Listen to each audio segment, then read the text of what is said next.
Hi dears, ಇವಾಗ ನಾವು ಆ್ಯರೋವಿಲ್ ಮುಗಿಸ್ಕೊಂಡು ಸಿರಿನಿಟಿ ಬೀಚಿಗೆ ಬಂದಿದ್ದೀವಿ.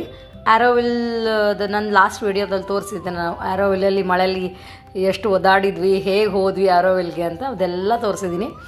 ಲಾಸ್ಟ್ ಒಂದು 4-5 ವೀಡಿಯೋಸು ಪಾಂಡಿಚೇರಿ ಬಗ್ಗೆ ಮಾಡಿದ್ದೀನಿ ಫ್ರೆಂಡ್ಸ್. ಅದರದ್ದೆಲ್ಲ ಲಿಂಕ್ ನಾನು ಡಿಸ್ಕ್ರಿಪ್ಷನ್ ಬಾಕ್ಸಲ್ಲಿ ಹಾಕಿರ್ತೀನಿ.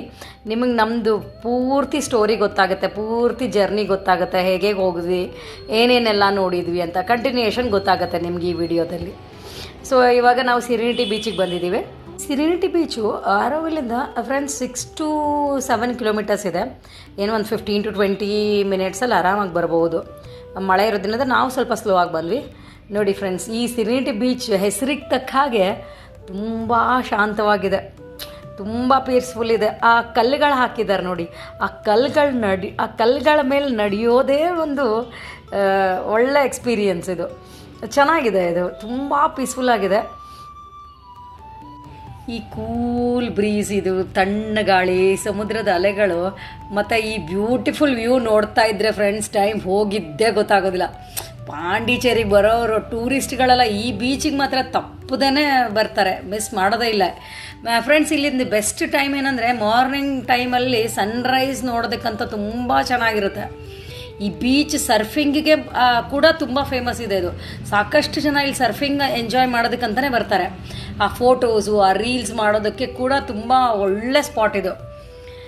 ಸ್ವಲ್ಪ ಟೈಮ್ ಇಲ್ಲಿ ಕುತ್ಕೊಂಡು ಎಂಜಾಯ್ ಮಾಡ್ತಾ ಅಲೆಗಳು ನೋಡ್ತಾ ಕುತ್ಕೊಂಡ್ರೆ ಮನಸ್ಸಿಗೆ ಏನೋ ಒಂದು ಖುಷಿ ಅಲ್ಲ. ಈ ಅಲೆಗಳು ಅದು ಆ ರಭಸ ನೋಡ್ತಾ ಇದ್ದರೆ ಅದು ಒಂಥರ ಏನೋ ಹೇಳ್ತಾ ಇದೆ ನಮಗೆ, ಅಲೆಗಳು ಅನಿಸುತ್ತೆ ಅಲ್ಲ, ನಮ್ಮ ಹತ್ರ ಬರ್ತಾ ಇದೆ ಏನೋ ಹೇಳೋಕ್ಕೆ ಅಂತ. ಬಟ್ ಚೆನ್ನಾಗಿತ್ತು ಸ್ಪಾಟ್ ಮಾತ್ರ. 1-2 ಫೋಟೋಸ್ ತೆಗೆಸ್ಕೊಂಡ್ವಿ. ಅಲ್ಲಿಂದ ಫ್ರೆಂಡ್ಸ್ ನಾವು ನೆಕ್ಸ್ಟ್ ಅಲ್ಲಿಂದ ಈಡನ್ ಬೀಚಿಗೆ ಹೋದ್ವಿ. ಈ ಈಡನ್ ಬೀಚ್ ಬಂದು ಪಾಂಡಿಚೇರಿ ಸಿಟಿಯಿಂದ ಒಂದು 8-10 ಕಿಲೋಮೀಟರ್ ಇದೆ. ಆರಾಮಾಗಿ ಬರ್ಬೋದು, 2 ವೀಲರ್, ಏನು ಪ್ರಾಬ್ಲಮ್ ಇಲ್ಲ ಫ್ರೆಂಡ್ಸ್. ಈ ಪಾಂಡಿಚೇರಿಯಲ್ಲಿ ಅತ್ಯಂತ ಕ್ಲೀನವಾಗಿದ್ದು ಆಮೇಲೆ ವೆಲ್ ಮೇಂಟೈನ್ಡ್ ಬೀಚ್ಗಳಲ್ಲಿ ಇದು ಒಂದು ಬೀಚ್. ತುಂಬ ಕ್ಲೀನ್ ಮೇಂಟೈನ್ ಮಾಡಿದ್ದಾರೆ ಈಡನ್ ಬೀಚು. ನೀವು ಮುಂದೆ ಹೋಗ್ತಾ ಹೋಗ್ತಾ ಗೊತ್ತಾಗುತ್ತೆ ಎಷ್ಟು ಚೆನ್ನಾಗಿದೆ ಅಂಥೇಳಿ. ಈ ಬೀಚ್ಗೆ ಬ್ಲೂ ಫ್ಲ್ಯಾಗ್ ಸರ್ಟಿಫಿಕೇಷನ್ ಸಿಕ್ಕಿದೆ. ಅಂದರೆ ಕ್ಲೀನ್ಲಿನೆಸ್ಗೆ, ಆಮೇಲೆ ಏನೋ ಸ್ವಚ್ಛತೆಗೆ, ಸುರಕ್ಷತೆಗೆ, ಹಾಗೆ ಪರಿಸರ ಸಂರಕ್ಷಣೆಗೆ ಈ ವಿಷಯದಲ್ಲಿ ಇದು ಒಂದು ಇಂಟರ್ನ್ಯಾಷನಲ್ ಸ್ಟ್ಯಾಂಡರ್ಡ್ ಲೆವೆಲಲ್ಲಿ ಆ ಕ್ಲೀನ್ಲಿನೆಸ್ ಮೇಂಟೈನ್ ಆಗಿದೆ. ಇದಕ್ಕೆ ಬ್ಲೂ ಫ್ಲ್ಯಾಗ್ ಸರ್ಟಿಫಿಕೇಷನ್ನು ಸಿಕ್ಕಿದೆ. ಅದರದ್ದು ಇಂಟರ್ನ್ಯಾಷನಲ್ ಲೆವೆಲಲ್ಲಿ ಏನು ಸ್ಟ್ಯಾಂಡರ್ಡಲ್ಲಿ ಏನು ಕ್ಲೀನ್ಲಿನೆಸ್ ಇರುತ್ತಲ್ವ, ಅದೆಲ್ಲ ರೂಲ್ಸು, ಅದರದ್ದೆಲ್ಲ ರೆಸ್ಟ್ರಿಕ್ಷನ್ಸು ಇದು ಮೇಂಟೈನ್ ಮಾಡಿದ್ದಾರೆ ಇಲ್ಲಿ.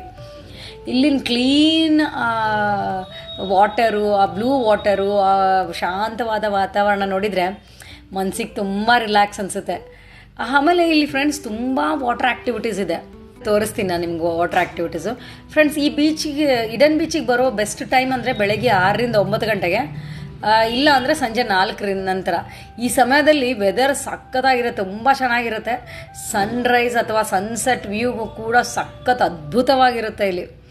ಮಳೆಗಾಲದಲ್ಲಿ ಸಮುದ್ರದ ಅಲೆಗಳು ಜಾಸ್ತಿ ಇದ್ದರೆ ವಾಟರ್ ಆ್ಯಕ್ಟಿವಿಟೀಸ್ ಕಡಿಮೆ ಇರಬಹುದು ಅಥವಾ ಬಂದ್ ಮಾಡಬಹುದು, ಹೇಳೋಕ್ಕಾಗಲ್ಲ. ಆದರೆ ರೈನಿ ವೆದರ್ನಲ್ಲಿ ಈ ಬೀಚ್ನ ನ್ಯಾಚುರಲ್ ಬ್ಯೂಟಿ ಇನ್ನೂ ಚೆನ್ನಾಗಿರುತ್ತೆ. ಫ್ರೆಂಡ್ಸ್, ಇಲ್ಲಿ ಜೆಟ್ಸ್ಕಿ, ಸ್ಪೀಡ್ ಬೋಟ್ ರೈಡ್, ಹಾಗೆ ಕಯಾಕಿಂಗ್, ಹಾಗೆ ಈ ಥರ ಸುಮಾರು ಆ್ಯಕ್ಟಿವಿಟೀಸ್ ಕೆಲವೊಮ್ಮೆ ಮಾತ್ರ ಇರುತ್ತೆ. ಅಗೇನ್ ಮತ್ತೆ ಇದು ಸಂಪೂರ್ಣವಾಗಿ ಸೀಸನ್ ಮತ್ತು ವೆದರ್ ಮೇಲೆ ಡಿಪೆಂಡ್ ಇರುತ್ತೆ.